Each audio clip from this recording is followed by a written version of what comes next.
Hi guys, that's what I thought we'd do today, is a wee bit on an island string guitar. And what I thought I'd do is take it as if you were just a beginner on the guitar and you knew just a few chords. And again, this is more about the right hand than the left hand, although you'll find some of the left hand stuff interesting as well. And we'll keep it very simple.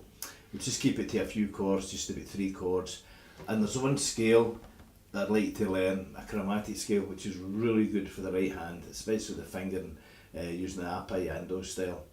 This is not teaching you how to play classical guitar, but it's just showing you the basics of the fingerstyle for use on an island string guitar. So without further ado, I'll run through the chords we're going to use. Just going to be using E minor. They're all going to be in first position, E minor,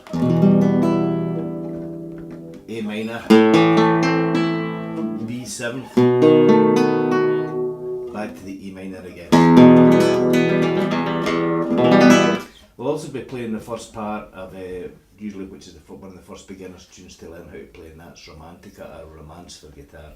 It's got quite a few different names, so we'll work on that. That'll be the second part. So the first thing I'd like to do start with you is scales, and we're using the scales using one of the basic 2 techniques using the right hand. One is arpeggiando, which is Spanish for rest, where the fingers are literally just walking like that and they're resting on the strings. Say for example, I'll use the A string here. Say it's just 1, 2. Tirando is a plucking style, which is. We'll do more on that later, but in another lesson. But for today's lesson, we're going to concentrate on the arpeggiando. So chromatically literally means just one note after the other, and semitones or sometimes tones depending where they are between E and F and B and C. So what I'm going to do is start on the A string, and I'm just going to go to the 4th fret, but using an alternating finger. It's one of these things where it's really easy to cheat or forget. To be honest, I forget half the time myself, but it's really good to be able to work on it and really try and do it properly. So again, we're going to do from the A string to the open position to the 4th string. So also that's A, just call them sharps, A sharp, B, C, C sharp, just on the A string. We're going to do the same on the D string, again alternating these fingers. Same in the G string, although, we'll come back to that. Well actually what we could do in the G string, we could just go to the 3rd fret, play the 4th fret open, that would give us a B, 4 frets again. Then the last one, I want you to play the E string open, start in 6th position on the B string and go up to that A. I'll run through that again slowly. So A string 4 frets, D string open 4 frets, G string we're only going to 3rd fret, open B 4 frets, open E, and then starting 6th fret, 6th position on the B string all the way up to A. The last note slide up to the A. So let me play the whole thing slowly. It's really good. A for the left hand position, also very good for learning all the notes in the guitar, and of course the right hand. So I'll do it slowly.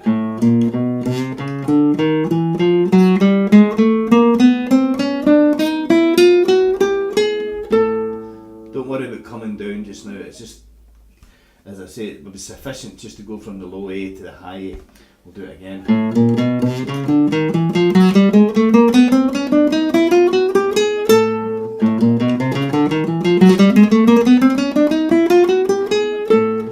Now the thing about scales, guys, it's not a matter of playing scales at 1,000 miles an hour. What you're aiming for is one of the most beautiful techniques in music. I think one of the most beautiful names, legato. You want the whole thing flowing. You want it to sound that the whole thing is seamless when you're playing scales and completely effortless. So you're not going. You're going.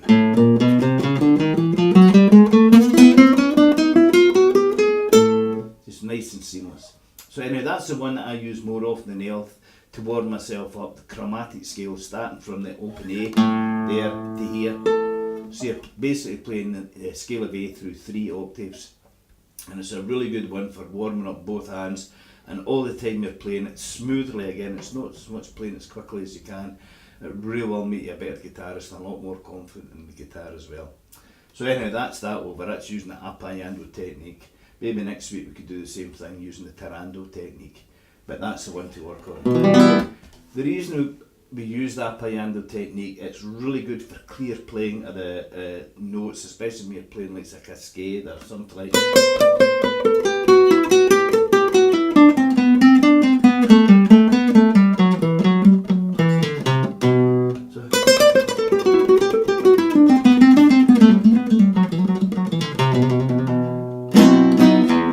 So that's where the appaiando comes in really good. So anyhow, we're going to come back from playing single melody notes now to arpeggios. And you remember I said that the chords, basic chords we're going to be using are E minor, A minor, B7, and we're going to use variants or inversions of them. And one of the best tunes to learn, and it's a tune that I learned, is Romance Guitar. And it's really good for learning arpeggios, in that we can start without even having to play a chord in the left hand. So basically an open E minor chord. Now the thumb is usually playing the bass. Then I'm starting the E string, the G string, the B string, and the G string. And you're playing, the technical term is I, A, M, I, but we'll just call it the third finger, second finger, first finger. So it's 3, 2, 1. And you're playing the bass at the same time. So you're actually playing the bass and the third finger at the same time. Just like that. Then the B string, then the G string. So it's 3, 2, 1. All together, 2, 1. 3. And all you need to do is, don't worry about the left hand, just sit, watch the TV or whatever, and just practice this.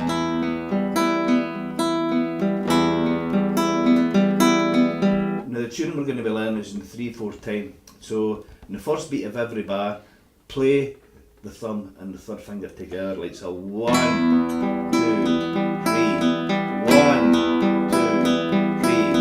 1, 2, 3.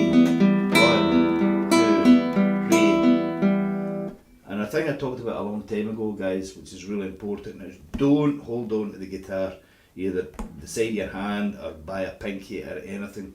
I know this is hard to learn, and when you first start playing it, as I said before, your right hand will be all over the place. But honestly, it gets easier and easier the more you play it. And the great thing about it, of course, it gives you complete coverage of tonal range of the guitar.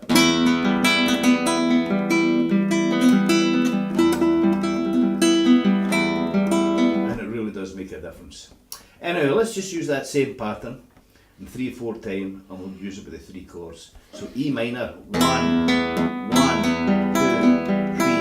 A minor, 1, 2. B7th. E minor. So again, I've made it simple so you can practice that without thinking of it. Just think of the time signature. 1, 2, 3. 1, 2, 3. 1, 2, 3. 1, 2, 3. So the thumb and the third finger are coming in the first beat of every bar. Okay, so let's have a go at Romance for Guitar. Right, the first note starts on beat. The melody line, the first part of the melody line is very simple, and this is a tune that shouldn't be played quickly anyway. You'll know once we start to learn it, and it'll also help you develop your left hand vibrato, although don't go nuts with it, guys, because it sounds really corny. So we're starting on the B and E string, which is 7th position. So the melody line, I'm sure you know.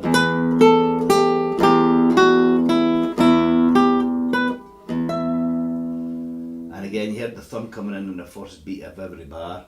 So I'll play the melody line again. So it's B, 7th, A, 5th, G, 3rd, F sharp 2nd, you know, too long to keep calling them out, so I'll just call the names out. So 1. So we're starting on the B. 1, 2, 3. 1, A, G, G, F sharp, open, open, G, B, 12th. And that's as far as we're going to take that just now, guys, because let's go over the whole thing again, right? So I was playing the B, 7th position, playing the A, 5th position, playing the G, 3rd position, playing the F sharp, 2nd position, and of course the open E. And the reason it's F sharp because the tune is in the key of E minor and its key signature is F sharp and its relative major is G. And the reason why the key of E minor has an F sharp and the key of G has an F sharp is if you were playing a scale of G, to have the correct intervals in the scale, you have to make that F sharp. Say for example, if I played the scale and just played the G as normal. Say for example, G, A, B, C, D, E, F, it's flat, you have to make it F sharp. So that's how the key of G has 1 sharp, F sharp. That's what you're required to do to have the correct intervals in the scale. And its relative minor, E minor, is exactly the same. It has F sharp to make the minor scale. So that's quite simple as that. So let's go over it one more time. Again, we're just sitting practicing 3/4 time. So the first beat the bar, the thumb and the 3rd finger play at the same time. 1, then it's 2, 2nd finger, then the 1st finger. So 1, 2, 3, 1, 2, 3, 1, 2, 3. Now we'll use it with the 3 chords, the 1st, 4th and the 5th. Just to give your left hand something to do, try and make it sound a wee bit more musical. Here we go. 1, 2, 3, 1, 2, 3, 1, 2, 3, 1, 2. And that's one of the things you can practice without even looking. Just now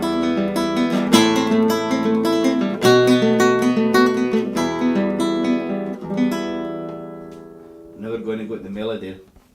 Again, B, 7th position, then A, then the G, 3rd, then the F sharp, 2nd, then the E open, and then all the way back up again. Just remember this thumb, third finger at the same time, and the 3/4 time, guys. So I'll count it in. 1, 2, 3. 1, 2, 3. 1, 2, 3. 1, 2, 3. 1, 2, 3. 1, 2, 3.